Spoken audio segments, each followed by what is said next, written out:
Good morning everyone. আমার এই background দেখে মানে ভিডিও ব্যাকগ্রাউন্ড দেখে তোমরা আশা করছি বুঝতে পারছো এখন কোথায় আছি। তোমরা যারা রেগুলার ভিউয়ার্স তোমরা বুঝতে পারবে। হ্যাঁ, আমি এখন আছি মায়ের কাছে, মানে বাপের বাড়ি আছি আমি এখন। আর বোনের বাড়ি থেকে চলে এসেছি গতকাল রাত্রেবেলাতে। এখান থেকে ব্লগটা স্টার্ট করব। Good morning. মর্নিং। সকালবেলা একটা নিম ডাল হাতে নিয়ে গুড মর্নিং করছে। কালকে ওই বেচারা এই টি শার্টটা পরে ভিডিও করেছে। আজকে চলে এসেছি মার কাছে, আজকেও সেম দেখো সেম টি শার্ট পরে আজকে ভিডিওতে। এখানটা আসলে ও ব্রাশ দিয়ে কখনো মানে কোলগেট দিয়ে ব্রাশ করবে না, ও শুধু এই নিম ডাল খুঁজে বেড়াবে। হ্যাঁ কি বলছো? নিম ডাল তোমার যদি নিম ডাল এত পছন্দ হয় তুমি তাহলে নিম ডাল কতগুলো পেয়ে নিয়ে যাও। সেটা তো করবে না, সেটা তো করবে না। হ্যাঁ, এদিক থেকে ওদিক থেকে কত দিক থেকে দেখো মানি প্ল্যান্ট গাছ তুলে নিয়ে আসলাম। আগের দিন মা বাবার থেকে নিয়ে এসেছি অনেকগুলো, তারপরে এখানটা দেখলাম কাকির ঘরের পেছনে হয়ে রয়েছে, কতগুলো আবার কেটে নিয়ে আসলাম। Good morning everyone. আজকে আমি কোথায় আছি ব্যাকগ্রাউন্ড দেখে বুঝতে পারছো। অ্যাকচুয়ালি আসার পর থেকে এখন এই বাড়ি তখন ওই বাড়ি এইসব করছি বলে আর সেভাবে তোমাদের সঙ্গে ডিটেলস কিছু শেয়ার করতে পারিনি। এর আগে তোমরা দেখলে আমার মাসির মেয়ের বাড়ি ছিলাম। কালকে সন্ধ্যাবেলা এখানটা এসেছি। কালকে আসার পর আর আমি ব্লগিং করিনি। সকালবেলা ঘুম থেকে উঠে তারপরে এদিক ওদিক হালকা তোমাদের সঙ্গে একটু শেয়ার করে ফাইনালি আবার তোমাদের সামনে এলাম। এখন মা সমস্ত কিছু গুছিয়ে গেছে দিচ্ছি, মটর শাক মা কেটে দিচ্ছে। মা যেহেতু নিরামিষ অতএব এখানটা নিরামিষই খেতে হয়, তো সয়াবিনের তরকারি হবে। পনির করেছে মা, মানে রয়েছে ফ্রিজে, বাট পনির খাবো না আমরা, আবার বেরোবো একটু পরে, সেই কারণে সয়াবিনের তরকারি ঝটপট করে দিচ্ছে। আর হচ্ছে ওখানটা হচ্ছে পালং শাক আছে একটা সবজি হবে, তারপরে ওখানটা হচ্ছে মটর শাকে একটা ভাজি হবে। তো ঝটপট করে রান্নাবান্না করছি আর আমি এখন মানে রান্না করছি আর বেরোবো একটু পরে, তাড়াহুড়ো আছে আমার। আর খুব সকাল থেকে ওর জন্য আর কি মানে কথা বলার সময় পর্যন্ত পাইনি তোমাদের সঙ্গে। এখানটা হচ্ছে সয়াবিন আর মটর শাক ভাজি হবে। অ্যাকচুয়ালি আমরা সকালবেলা উঠে বেরিয়ে যাওয়ার আমাদের কথা, তারপর মা আবার জোর করে না একটু থেকে যায়, দুপুরে খাওয়া দাওয়া করে যাবি, সেই কারণে ঝটপট করে রান্নাটা করছি এখন। আমাদের এখানটা হনুমান এসছে, দেখো দেখো কি নিচ্ছি বাবা, বিস্কিট। দেখো দেখো কি করছে, দেখো এখানটা আদি আমাদের কি খুশি হয় বলার মতো না। কি হলো মোবাইল টেনে না নিয়ে যায়, এই দেখো। হ্যাঁ হ্যাঁ হ্যাঁ ওই দেখো লাফাচ্ছে, দেখো কি করে খায়। দেখ দেখ দেখ, হ্যাঁ দেখেছি কি অবস্থা, দেখো দেখো কি ভালো লাগছে। আদিম তোদের দলের লোক বাবাই, তোদের দলেরই লোক। দেখ দেখ, এ বাবা তুলসী গাছের উপরে বসে আছে, দেখো তুলসী গাছটাকে আবার দেবে। মা তোমার তুলসী গাছ দেখো, কই ওই দেখো একটা উপরে দেখো কি করে বসে আছে। আর এই গাছে দেখো, আর বিস্কিট কোথায় দেখো সব। আর দিবি না বিস্কিট, আর দিস না বাবাই। কি হলো, এই মোবাইলটা নিও না দয়া করে এসে। ও মা গো ভয় লাগে।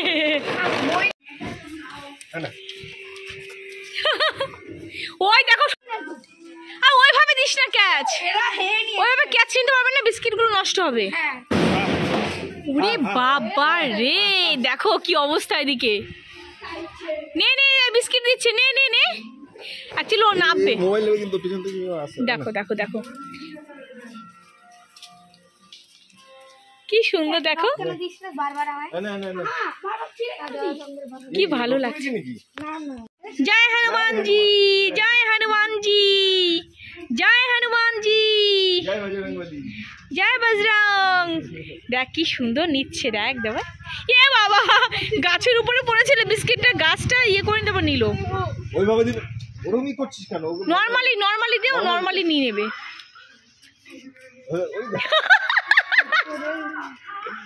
কি ভালো লাগে বলো। এবার চড় মারবে, চড় মারবে কিন্তু বললাম, ও ওরকম করে চড় মারবে, ভাববে কি যে খাবারগুলো হয়তো নিয়ে নিচ্ছিস। দেখো কতগুলো এসে বসেছে, দেখো মোবাইল নেবে না, ওই দেখ কতগুলো। তো বাবাকে ধরে নিয়ে যাবে এমন ভাব করছে। বা দেখ অবস্থা দেখো, আমার খাটের কি অবস্থা করেছে, আর ওখানটা দেখো, আর সেই হনুমানকে নিয়ে খেলা এখনও চলছে। এরাও দেখো সমানে বাদাম দিয়ে গেছে, আদিম কন্টিনিউসলি খেয়ে যাচ্ছে। এখানটা এতক্ষণ 3-4টে মিলে বসেছিল, এখন একটা আছে আপাতত।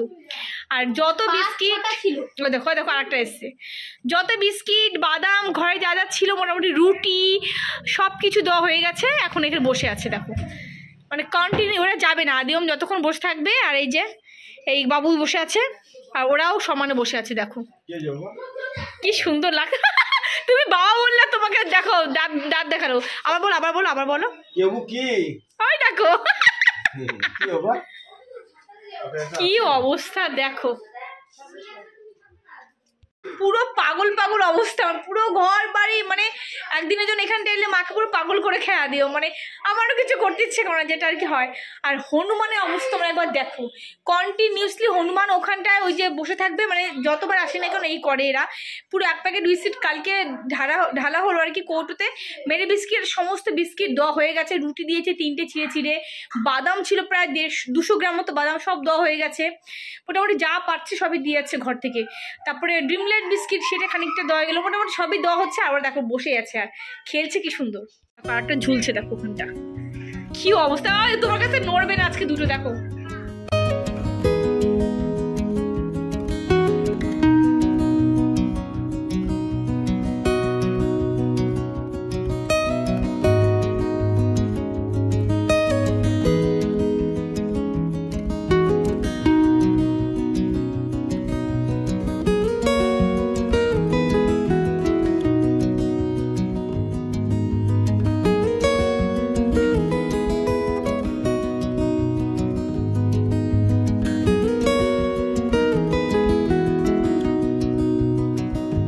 দেখো এগুলো যে হনুমানকে দিয়েছে, আমার ছেলেরা খেয়েছে। পুরো সেলফের উপর ভর্তি ছিল, সেগুলো পুরো ঝাড় দিলাম এবং মুছলাম জায়গাটা। আর এই যে নিচের অবস্থা, এই পুরো এখান দিয়ে পটি করে রেখেছিল অনেকক্ষণ আগে, সেইগুলো আবার আমার মা ক্লিন করেছে। আর এই তুলসী গাছের বেদির উপরে এতক্ষণ বসেছিল, এই কন্টিনিউ এই আমার 5-10 মিনিট হয়েছে বেরিয়েছে ওরা আবার। এবার নিচটা একটু ঝাড় দিয়ে আবার বেরোবো একটু পরে, তো ভাবলাম মাকে একটুখানি হেল্প করে দিয়ে যাই।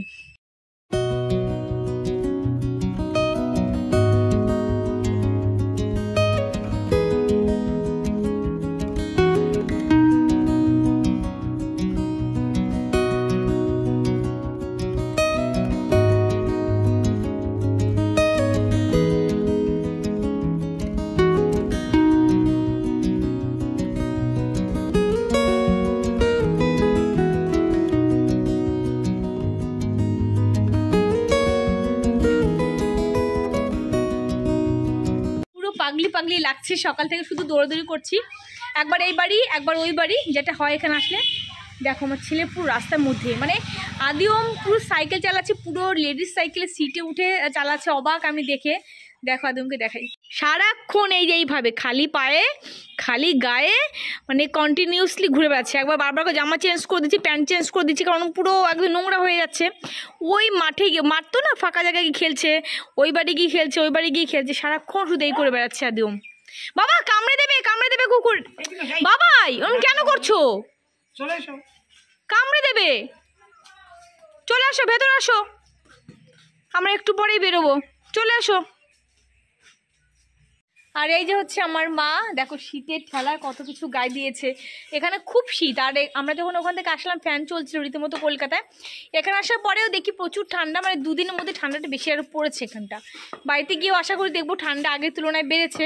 তো কিছু করার নেই, আমরা একটু পরে বললাম বেরোবো, রেডি হব। তো চলো দেখো, আদিমে তো পাত্তাই নেই, আদিম তো যেতে চাইছে না, সমানে কেঁদে যাচ্ছে, মা থাকবো থাকবো থাকবো। আর আগামী 2-3 দিন পর আদিমে তো পরীক্ষা, তোমরা জানো, সে কারণে থাকার কোনো প্রশ্নই উঠছে না। তো চলো দেখি একটু ঘুরু করে আসি, এবারে ওবারে ঘুরু করে নিই, তারপরে রেডি হয়ে বেরোবো। সকাল থেকে এখন গড়িয়ে সন্ধ্যা প্রায় হতে চললো। আর সকালবেলা উঠে আমি স্নান টান সমস্ত কিছু কমপ্লিট করে নিয়েছিলাম।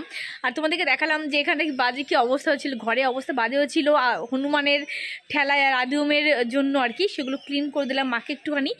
দেখতে দেখতে আমাদের যাওয়ার সময় চলে এলো, আর সকাল থেকে শুধু ঘুরে যাচ্ছি এই বাড়ি ওই বাড়ি। আর বেশি ঘোরা হচ্ছে আদিমের জন্য, আদিম একটা মিনিটও মানে ঘরে থাকছে না, এই বাড়ি ওই বাড়ি সাইকেল চালানো শিখে গেছে অলরেডি এখানটা আসার পরে। যদিও এর আগের বার শিখে গেছিলো, আমার দিদি বাড়ির পাশে যে মাঠ আছে বড়, মাঠে গিয়ে আমার দিদির ছেলে সাইকেল, মেয়ের সাইকেল পুরো সিটি চালানো শিখে গেছে একদিন না, জাস্ট 1-1.5 ঘন্টার মধ্যে। তো সেটাকে আবার মানে ঝালাই করা হলো এবার এসে, তো খুব ভালো চালাতে পারছে, কিন্তু এতটা বিজি রাস্তাতেও সম্ভব না ছাড়া আর কি। তো যাই হোক, এখন হচ্ছে আদিওম নিয়ে ঘরে বেরিয়েছে, তো আমরা রেডি হবো, বেরোবো। তো এখানটা আসলে কি সেভাবে খাপছা টাইপের ব্লগ হয়, সেই টাইপের ব্লগ হয় না, কারণ হচ্ছে মানে একটা রিদিমওয়াইজ নিজের ঘরে যেরকম ব্লগিং করি সেরকম তো কখনোই হয় না। এখানটা আসলে একটু এই করলাম, একটু ওই করলাম, মানে এসব দেখাতে আমার ব্লগিংটা হয়ে যায়। তো এই যে এখন হচ্ছে আমরা খাওয়া দাওয়া করলাম, আজকে নিরামিষ, যেহেতু মার বাড়িতে নিরামিষ চলে এখন, নিরামিষই সমস্ত কিছু রান্নাবান্না হবে, মানে রান্নাবান্না হয়েছে। তো যাই হোক, আর এখানটা এখন প্রায় মানে বিকেল হতে চললো, আমরা এখন রেডি হব, আমরা বেরোবো। এরকম গাছপালা, ফুল গাছ, মাটি, এরকম ঘন জঙ্গল আর মিস করব, কবেই দেখবো আবার কে জানে। এই 2 দিন বসে একটা ব্লগ মানে তৈরি করলাম আর কি, 2-3 দিন বসে একটুখানি করে দেখালাম। এর আগে আমার মাসির মেয়ের বাড়ি, সেটা একটুখানি শেয়ার করেছি।